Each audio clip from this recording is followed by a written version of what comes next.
ఇప్పటం గ్రామంలో ఈ విష జ్వరాలు కీళ్ళ నొప్పులతో బాధపడుతున్నారంటే తెలిసి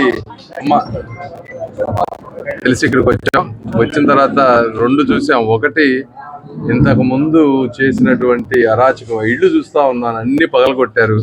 అందులో 70 ఏళ్ళు 80 ఏళ్ళు వచ్చేటువంటి వ్యక్తులు ఉన్నారు. వాళ్ళు మరి ఆ కాలువ దాటి వచ్చేటువంటి పరిస్థితి లేదు.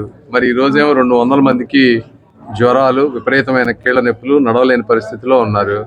అవి ఎలా వచ్చినాయి, ఎందుకు వచ్చినాయి, వచ్చిన వాటికి ట్రీట్మెంట్ ఎలా ఇవ్వాలనేది కూడా వాళ్ళ పాపం అవగాహన లేదు. వీళ్ళేమో ఎక్కడికక్కడ పోయి చూపించుకునే స్తోమత లేని వ్యక్తులు. కాబట్టి వచ్చి మాకు అర్థమైన దాని ప్రకారం మేము కొంత ట్రీట్మెంట్ సజెస్ట్ చేసాం ఇప్పుడు ఉన్న వాళ్ళందరికీ.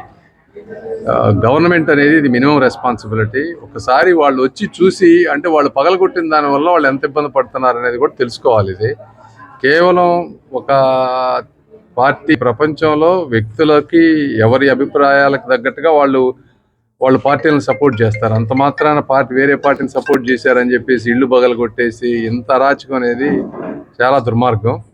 దీనికి తప్పక ఆయన భారీ మూల్యం చెల్లించుకోబోతున్నారు. అంటే ఇప్పుడు ఏంది దీనివల్ల ఆయన సాధించింది ఏంటో నాకు అర్థం కాలేదు. ఇప్పుడు మీరు ఇవ్వలేదు, ఓకే, వాళ్ళు ఓట్లు పగలగొట్టారు, ఇంకా వీళ్ళలో కసి పెరుగుద్ది కదా. మనిషిని రెచ్చగొడితే ఇది ఎంత పులివెందులాగా అనుకుంటే ఎలా కుదురుతుంది? అందరూ సరెండర్ అవుతారు అనుకుంటే. ఇక్కడ ఉన్నదంతా పవన్ కళ్యాణ్ అభిమానులు. బంతి ఎంత గట్టిగా నేలకు కొడితే అంత హైట్ లెగుస్తుంది.